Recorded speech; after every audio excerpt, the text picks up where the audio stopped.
Assalamualaikum warahmatullahi wabarakatuh. Bismillah, alhamdulillah, wassalatu wassalamu ala rasulillah, wala hawla wala quwata illa billah. Amma ba'du. Pendengar Buletin Dakwah Kafah rahimakumullah. Alhamdulillah kembali hadir di tengah-tengah Anda semua Buletin Dakwah Kafah. Kali ini edisi 305, 24 Muharram 1445 Hijriah, 11 Agustus 2023 Masehi.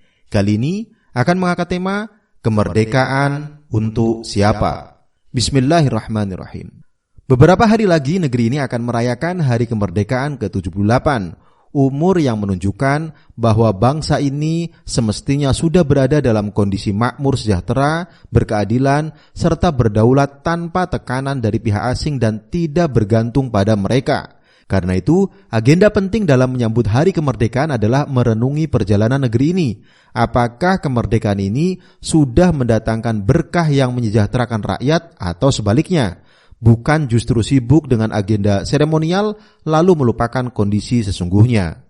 Pendengar rahimakumullah, merdeka dan keadilan ekonomi. Setelah 78 tahun merdeka dari penjajahan fisik, mirisnya Indonesia masih terjerat utang yang mencekik. Pada bulan April, Kementerian Keuangan melaporkan posisi utang pemerintah adalah 7.849,89 triliun rupiah. Sama artinya, tiap warga Indonesia menanggung utang negara sebesar 28 juta rupiah. Apalagi menurut anggota Komisi 11 DPR, Misbahun, utang pemerintah sebenarnya lebih dari 20.000 triliun rupiah. Menurut dia, angka itu merupakan akumulasi berbagai jenis utang. Jumlah itu adalah akumulasi utang sejak NKRI berdiri pada 1945 dengan semua periode presiden. Jika utang ini dikelola secara serampangan, ia bakal menjadi beban dan bom waktu yang akan meletus menjadi krisis dahsyat melebihi krisis moneter 97 atau 98. Prihatinnya lagi, dengan utang sebanyak itu, nikmat kemerdekaan dan ekonomi hanya dinikmati segelintir orang. Laporan Global Wealth Report 2018 yang dirilis Credit Suisse menunjukkan 1% orang terkaya di Indonesia menguasai 46,6% total kekayaan penduduk dewasa di tanah air. 10% orang terkaya menguasai 75,3% total kekayaan penduduk. Artinya, pembangunan selama masa kemerdekaan ini hanya dinikmati oleh sebagian kecil penduduk di negeri ini. Ketidakadilan juga terjadi dalam kepemilikan lahan di tanah air. Pada tahun 2022, menurut Wakil Ketua Komisi 2 DPR RI Saan Mustafa, tercatat 68% tanah di Indonesia dikuasai 1% kelompok pengusaha dan korporasi besar. Bahkan, ada satu korporasi yang menguasai lahan perkebunan sawit dengan luas total 123.591 hektar, hampir 2 kali lipat wilayah DKI Jakarta yang luasnya 66.150 hektar. Dengan ketimpangan seperti ini tidak aneh jika World Bank melaporkan bahwa 40% warga Indonesia terkategori miskin. Perhitungannya, garis kemiskinan ekstrim ditetapkan sebesar $2,15 Amerika Serikat per kapita per hari. Ini setara dengan Rp967.950 per kapita per bulan. Artinya, warga yang berpenghasilan di bawah itu patut disebut sebagai miskin. Sesuai hitungan World Bank, berarti ada 108 juta warga miskin Indonesia. Dampak kemiskinan itu banyak. Ada 1,9 juta lulusan SMA yang tidak bisa melanjutkan kuliah karena tingginya biaya pendidikan. Ada 17 juta warga Indonesia terpapar gizi buruk yang merupakan angka tertinggi di Asia Tenggara. Ada 81 juta warga milenial tidak memiliki rumah. Ada 14 juta warga menempati hunian tidak layak huni. Jutaan rakyat Indonesia juga terbelit utang pinjol hingga puluhan triliun rupiah. Bahkan sudah terjadi kasus bunuh diri dan pembunuhan akibat riba pinjol. Pendengar rahimakumullah, merdeka dan pembangunan. Perihnya lagi, pemerintah malah terus melakukan pembangunan yang tidak memberikan keuntungan bagi rakyat. Proyek IKN terus digarap meski sampai hari ini tidak ada kepastian investasi. Bahkan Presiden Jokowi sampai mengobral konsesi hak guna usaha sampai 190 tahun serta hak guna bangunan dan hak pakai sampai 160 tahun bagi investor di ibu kota negara. Presiden juga sudah menjanjikan lahan seluas 34.000 hektar bagi pengusaha Cina untuk berinvestasi di sana. Ironinya, menurut Komisi Ombudsman, regulasi dari pemindahan ibu kota negara Nusantara saat ini masih memunculkan banyak permasalahan, terutama mengenai tata ruang. Ombudsman menilai banyak status tanah yang tumpang tindih. Aliansi Masyarakat Adat Nusantara dan sejumlah NGO memperingatkan potensi konflik yang kemungkinan melibatkan 16.800 orang dari 21 masyarakat adat di sekitar IKN Nusantara. Pemerintah juga terus ngotot melanjutkan pembangunan kereta cepat Jakarta-Bandung. Padahal proyek ini sudah molor dan menambah anggaran sampai 110 triliun rupiah untuk lintasan hanya sepanjang 142,3 km. Padahal dana sebanyak itu bisa dipakai pembangunan hampir 1 juta rumah bersubsidi yang dibutuhkan rakyat. Sementara itu, sumber daya alam yang harusnya bisa menyejahterakan rakyat justru banyak dikuasai korporasi lokal, asing dan asing. Contohnya smelter nikel di tanah air justru banyak dikuasai perusahaan asal Cina yang membeli murah biji nikel dari perusahaan pribumi. Mereka juga mendapatkan tax holiday dari pemerintah selama 30 tahun. Diperkirakan Indonesia tekor 32 triliun rupiah dari investasi smelter nikel asal Cina. Itu belum termasuk kerugian atas rusaknya alam dan lingkungan di sekitar smelter nikel. Pendengar rahimakumullah, merdeka dan keadilan hukum.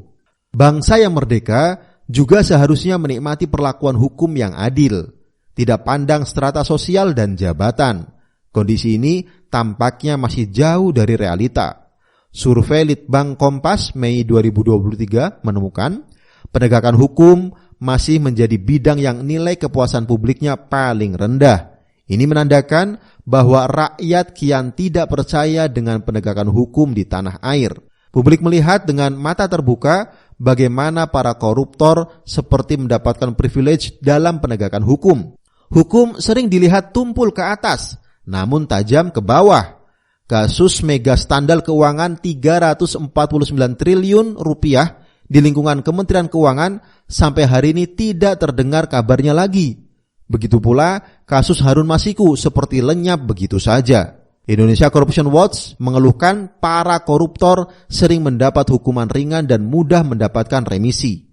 Selain itu, banyak mantan terpidana korupsi yang bisa aktif kembali berpolitik dan menjadi pejabat atau wakil rakyat. Bahkan ada tersangka korupsi yang masih juga dilantik menjadi kepala daerah. Pelanggaran hukum dan ketidakadilan justru seperti dibiarkan oleh penguasa.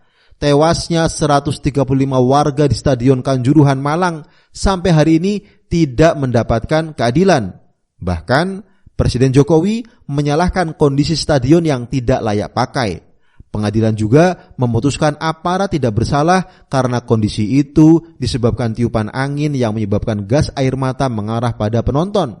Padahal keluarga korban ada yang kehilangan anak, saudara dan tulang punggung mereka. Bahkan ada yang satu keluarga tewas dalam peristiwa tersebut. Namun tak ada pembelaan yang pantas dari negara untuk mereka. Pendengar rahimakumullah, bukan kufur nikmat. Mungkin ada orang yang menyatakan bahwa jika seorang muslim terus-menerus mencari kekurangan dalam perjalanan kemerdekaan negara ini, maka itu adalah tanda kufur nikmat. Padahal Allah SWT telah memerintahkan setiap hamba mensyukuri nikmatnya dan melarang kufur nikmat. Allah SWT berfirman dalam Quran surah Ibrahim ayat 7, A'udzubillahi minasyaitonirrajim, wa idz ta'adzana rabbukum la in syakartum la azidannakum wa la in kafartum inna 'adzabi lasyadid.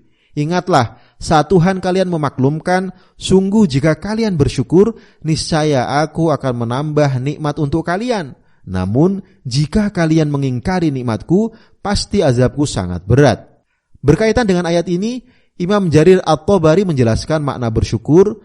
Jika kalian bersyukur kepada Tuhan kalian dengan ketaatan kalian kepadanya dalam hal yang Dia perintahkan kepada kalian dan yang Dia larang kepada kalian, niscaya ditambahkan untuk kalian apa yang ada pada tangannya dan nikmatnya atas kalian. Menurut Imam Al-Ghazali, makna syukur yang hakiki adalah juga dengan ketaatan. Makna syukur adalah menggunakan nikmat dalam menyempurnakan hikmah untuk apa nikmat itu diciptakan, yaitu ketaatan kepada Allah. Al-Ghazali dalam kitab Ihya Ulumuddin terbitan 2015 juz 4. Kewajiban umat hari ini adalah merenungi apakah betul mereka telah mensyukuri nikmat kemerdekaan dalam bentuk ketaatan pada perintah dan larangan Allah. Apakah bangsa ini telah menggunakan seluruh nikmat kemerdekaan ini di jalan Allah dengan menerapkan hukum-hukumnya untuk menata negara dan masyarakat? Sayangnya tidak. Padahal jika saja itu dilakukan, pastilah Allah akan menambah terus nikmat kemerdekaan dengan limpahan berkah yang menciptakan keadilan, kemakmuran dan keamanan yang sentosa. Akibat bangsa ini tidak mensyukuri kemerdekaan dengan ketaatan kepada Allah dengan cara melaksanakan semua aturannya, maka yang terjadi adalah sebaliknya. Allah menimpakan berbagai bencana karena mereka kufur nikmat, yakni tidak menggunakan semua nikmat itu di jalannya. Allah SWT berfirman dalam Quran surah An-Nahl ayat 112. A'udzu billahi minasyaitonir rajim. Wa daraballahu masalan qaryatan kanat aminatan mutmainnatan ya'tiha rizquha raghadan min kulli makanin fakafarat bi an'amillahi fa'adzaqaha Allahu libasal ju'i wal khaufi bima kanu yasna'un. Allah telah membuat suatu perumpamaan dengan sebuah negeri yang dulunya aman lagi tenteram. Rizkinya datang kepada mereka melimpah ruah dari segenap tempat. Namun penduduknya mengingkari nikmat-nikmat Allah. Karena itu Allah menimpakan kepada mereka pakaian kelaparan dan ketakutan karena dosa-dosa yang selalu mereka perbuat. Semua bencana hari ini terjadi akibat umat justru menjauhkan hukum-hukum Allah dari kehidupan. Mereka malah mengambil hukum-hukum buatan manusia yang terbukti rusak dan merusak. Alhasil, jika bangsa ini ingin benar-benar merdeka, mereka harus mau diatur oleh hukum-hukum Allah dalam semua aspek kehidupan mereka. Hanya dengan itulah mereka mampu mewujudkan cita-cita kemerdekaannya, yakni kehidupan yang sejahtera, adil, makmur dan mendapatkan ridha Allah SWT. Wallahu a'lam bishawab. Demikian materi Buletin Dakwah Kafah edisi 305, kemerdekaan untuk siapa? Terima kasih. Wassalamualaikum warahmatullahi wabarakatuh.